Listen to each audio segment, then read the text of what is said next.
Presiden Rusia Vladimir Putin melancarkan serangan udara besar-besaran ke Kiev sejak Rabu hingga Kamis waktu setempat.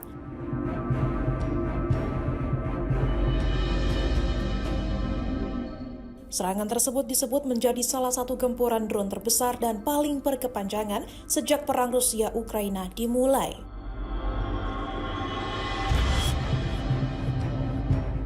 Otoritas Ukraina melaporkan jumlah korban tewas kini mencapai 21 orang.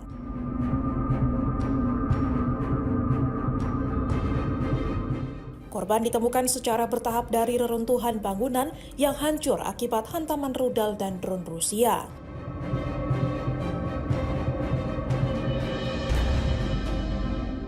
Tim penyelamat hingga kini masih melakukan pencarian terhadap warga yang diduga tertimbun puing.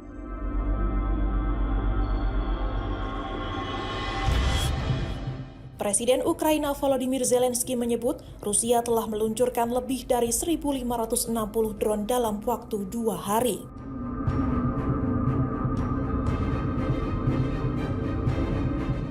Menurut Zelensky, jumlah itu menjadikan serangan kali ini sebagai operasi udara terbesar sejak invasi dimulai.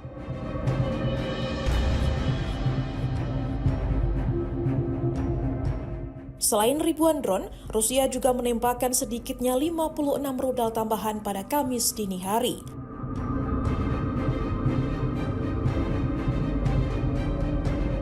Gelombang serangan itu menyebabkan kerusakan luas di berbagai titik ibu kota Ukraina.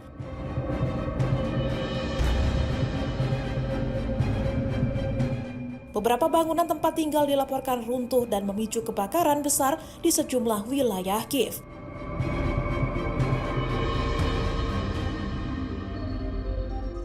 Pemerintah Ukraina kini terus meningkatkan status siaga untuk mengantisipasi kemungkinan serangan lanjutan dari Rusia.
Juru bicara Departemen Luar Negeri Amerika Serikat Tommy Pigott menyatakan pada hari Jumat bahwa Israel dan Lebanon telah menyepakati perpanjangan gencatan senjata selama 45 hari.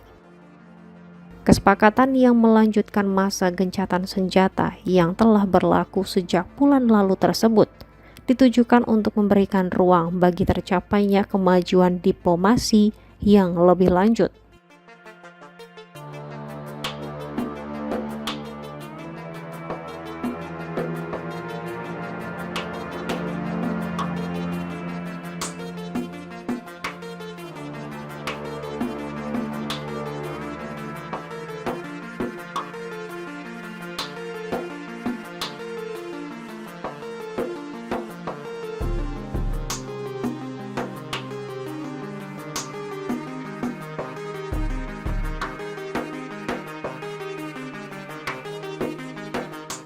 Pigut menjelaskan melalui unggahannya di media sosial X bahwa kedua negara dijadwalkan melanjutkan negosiasi politik di Departemen Luar Negeri Amerika Serikat pada 2 hingga 3 Juni mendatang. Sementara itu, delegasi militer dari kedua belah pihak juga direncanakan memulai pembicaraan keamanan paralel di Pentagon pada 29 Mei. Langkah ini diambil setelah Israel dan Lebanon menyelesaikan putaran ketiga pembicaraan langsung di Washington DC yang dinilai berjalan sangat produktif. Kendati kesepakatan gencatan senjata telah diberlakukan, situasi di lapangan dilaporkan masih diwarnai ketegangan.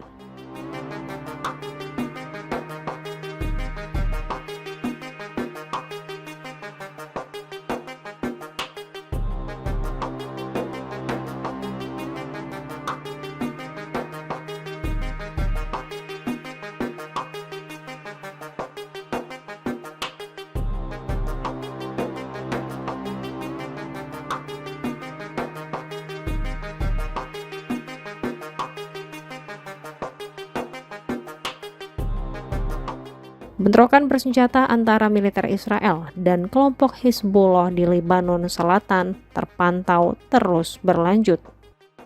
Menurut laporan kantor berita nasional Lebanon, serangan udara Israel setidaknya menewaskan 9 orang dan melukai puluhan warga lainnya di wilayah Lebanon Selatan pada hari Jumat. Di sisi lain, pihak Hizbullah mengonfirmasi bahwa mereka menargetkan sejumlah aset militer Israel di beberapa titik perbatasan, termasuk pesawat tanpa awak, personel pasukan, buldoser militer, serta tank Merkava.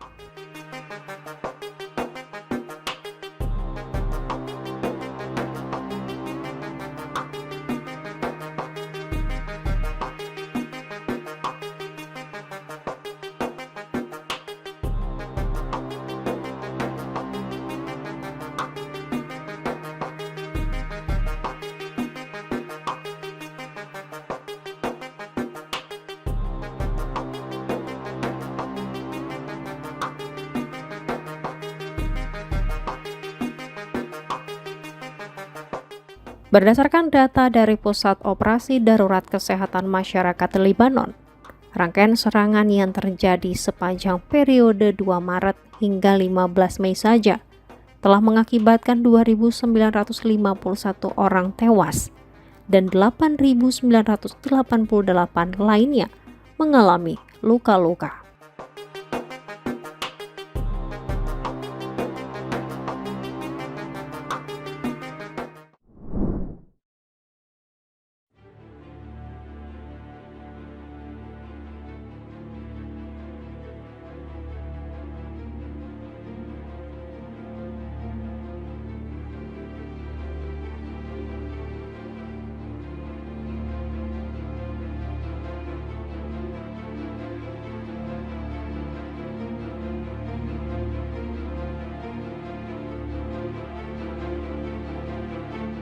Majelis Rendah Parlemen Rusia menyetujui undang-undang yang mengizinkan penggunaan angkatan bersenjata untuk melindungi warga negara Rusia di luar negeri.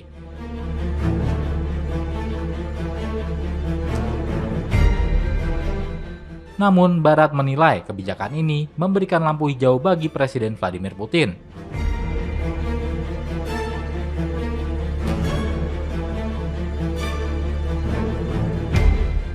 untuk mengerahkan pasukan dan melakukan invasi ke negara lain dengan payung hukum formal.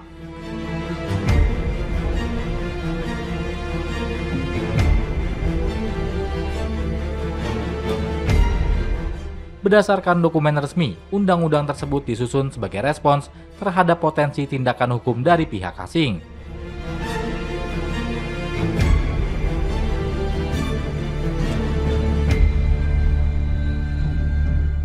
Belait ini dirancang untuk melindungi hak-hak warga Rusia dalam hal penangkapan, penahanan, atau tuntutan pidana.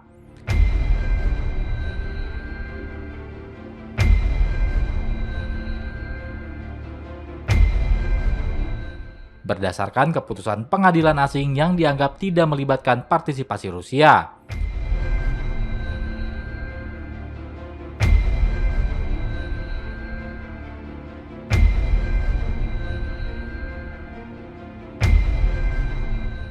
Ketua Duma atau Parlemen Rusia, Vyacheslav Volodin, mengatakan sistem peradilan di negara-negara barat saat ini sudah tidak lagi objektif.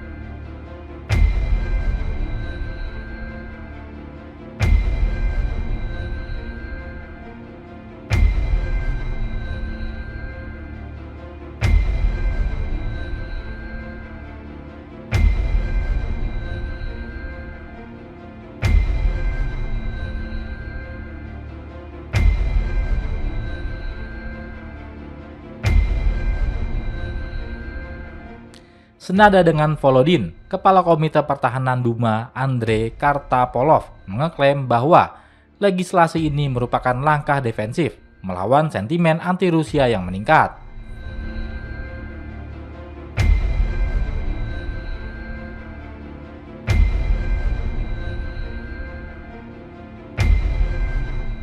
Kartapolov menyebut bahwa aturan baru ini akan melawan kampanye Russophobia yang merajalela dan terus berlanjut di luar negeri.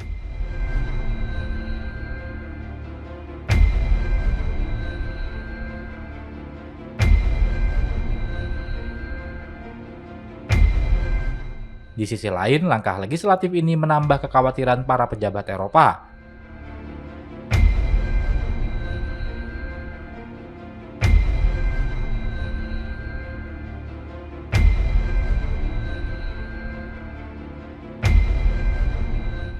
Banyak pihak di Eropa menilai undang-undang ini memperkuat bukti bahwa Rusia merupakan ancaman militer langsung bagi negara-negara tetangganya.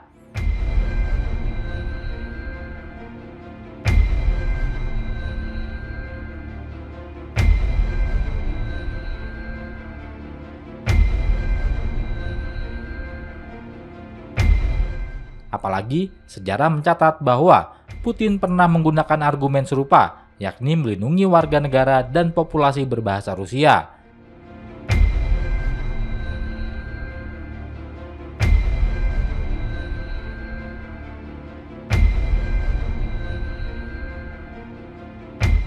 Saat melakukan invasi di Ukraina Timur, aneksasi Crimea pada 2014 hingga menginvasi Ukraina pada 2022.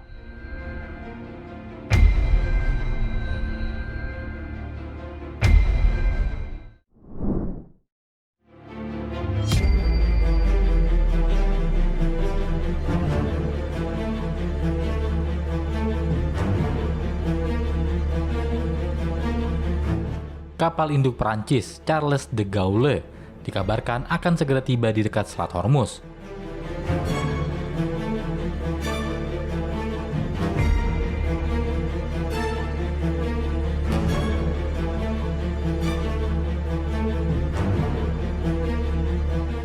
Informasi tersebut disampaikan oleh Menteri Delegasi Perancis untuk Angkatan Bersenjata Alice Ruffo pada Jumat 15 Mei 2026.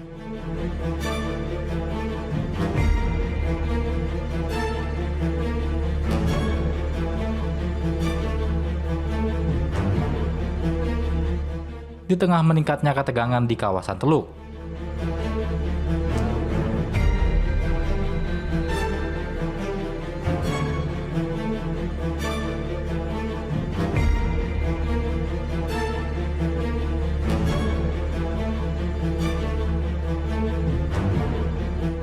Dilansir Anadolu, Jumat, kepada stasiun berita Prancis BFM TV, Rufo mengatakan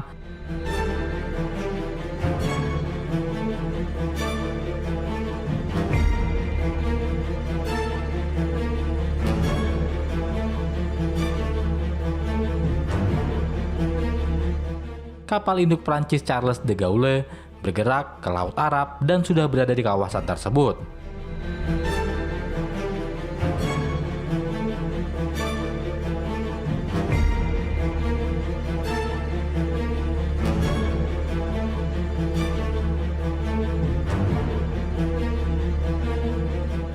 Sebelumnya, kapal induk Charles de Gaulle mulai bergerak menuju ke Laut Merah pada Rabu 6 Mei 2026.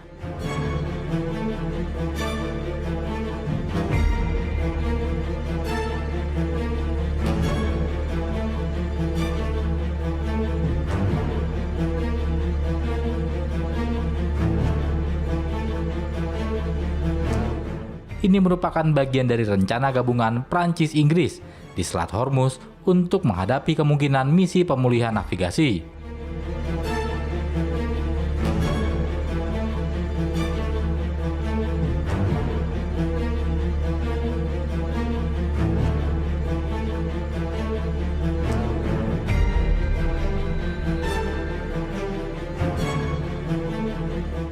Juru bicara Kepala Staf Angkatan Bersenjata Prancis, Kolonel Guillaume Vernet, mengatakan langkah tersebut merupakan tahap lanjutan dari pengerahan militer di Timur Tengah.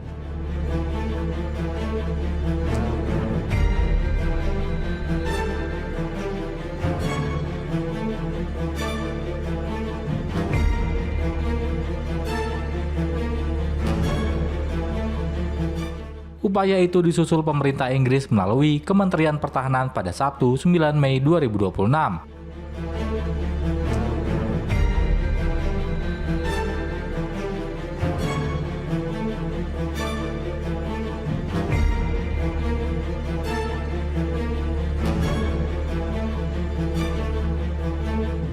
Yang mengumumkan akan mengerahkan kapal perang HMS Dragon ke kawasan Timur Tengah.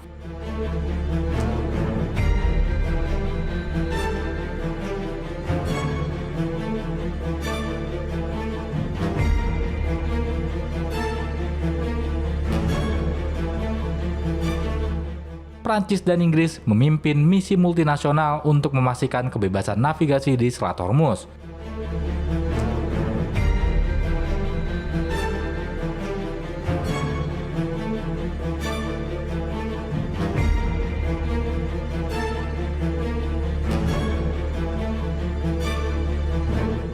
Kedua negara menekankan bahwa pasukan tersebut akan sepenuhnya bersifat defensif dan hanya akan dikerahkan setelah perdamaian abadi di wilayah tersebut disepakati.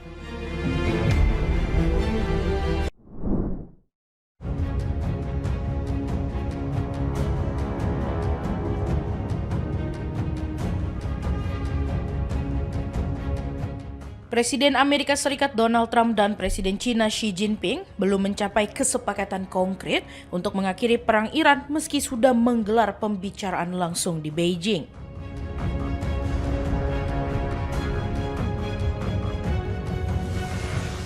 Padahal, Washington sebelumnya berharap China bisa membantu menekan Teheran karena Beijing dikenal sebagai salah satu mitra terdekat Iran.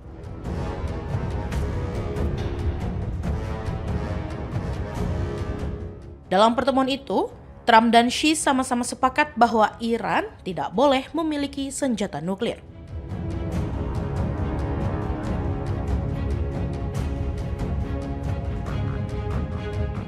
Keduanya juga mendukung Selat Hormuz kembali dibuka untuk jalur pelayaran internasional.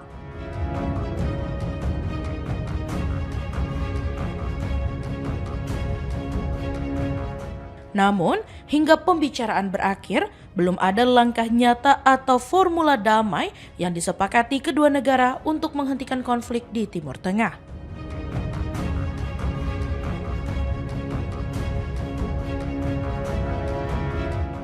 Trump mengatakan dirinya dan Xi memiliki pandangan yang hampir sama mengenai cara mengakhiri perang tersebut.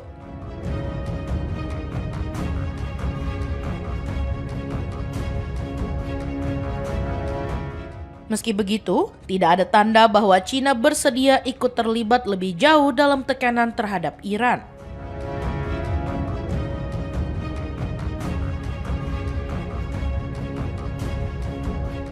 Situasi itu terlihat setelah Trump kembali memperingatkan bahwa operasi militer terhadap Iran masih bisa dilanjutkan.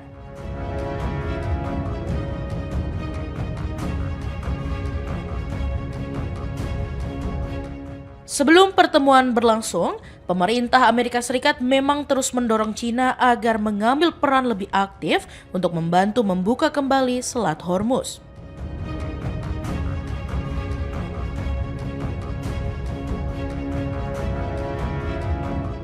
Gedung Putih kemudian menyebut China menolak militerisasi jalur laut tersebut dan tidak mendukung rencana Iran mengenakan biaya terhadap kapal yang melintas.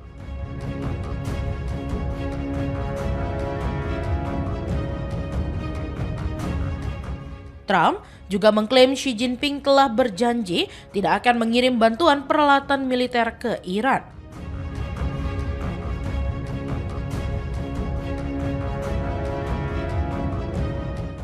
Di sisi lain, hubungan China dan Iran tetap terlihat dekat.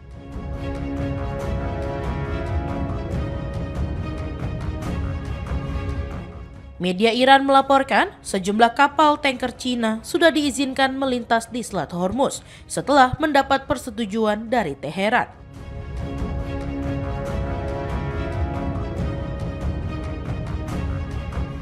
Korps Garda Revolusi Islam Iran atau IRGC bahkan mengklaim puluhan kapal telah melewati jalur itu dalam beberapa hari terakhir, termasuk kapal milik Cina.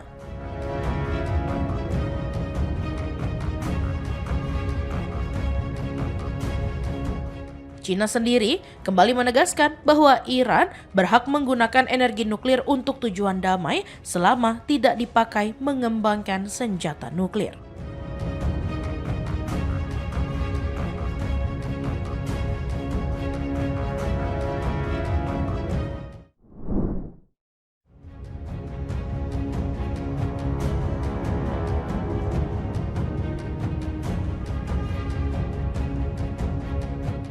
Amerika Serikat mendadak membatalkan rencana pengerahan 4.000 tentaranya ke Polandia, memicu tanda tanya baru soal soliditas NATO di tengah memanasnya situasi global.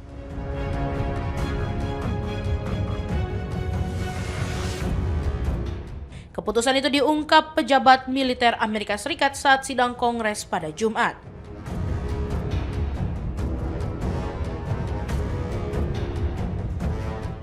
Penjabat Kepala Staf Angkatan Darat Amerika Serikat Jenderal Christopher Lanief mengatakan pembatalan dilakukan setelah Komando Eropa Amerika Serikat menerima instruksi pengurangan pasukan.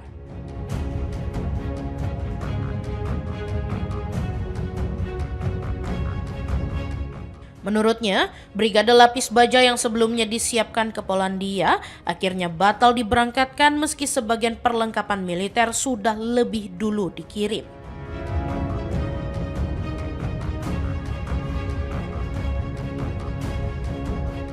Lanief menyebut keputusan tersebut berasal dari kantor Menteri Pertahanan Amerika Serikat, Pete Hegseth.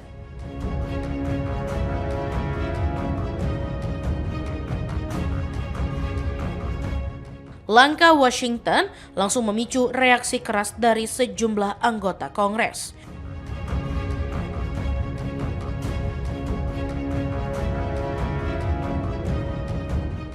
Politikus Partai Republik Don Bacon mengaku Polandia tidak diberi pemberitahuan lebih dulu dan menyebut keputusan itu memalukan bagi Amerika Serikat.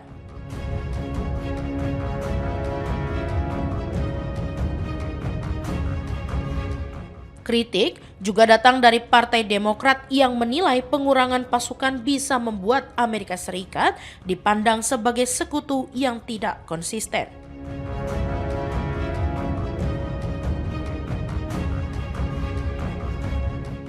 Sebelumnya, Pentagon memang sudah mengumumkan rencana penarikan sekitar 5.000 tentara Amerika Serikat dari Jerman.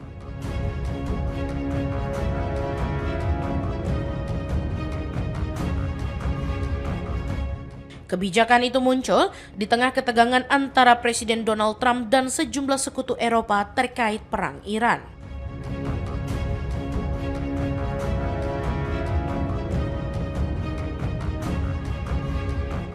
Trump selama ini juga terus menekan negara-negara Eropa agar lebih mandiri dalam urusan pertahanan dan tidak bergantung penuh pada Washington.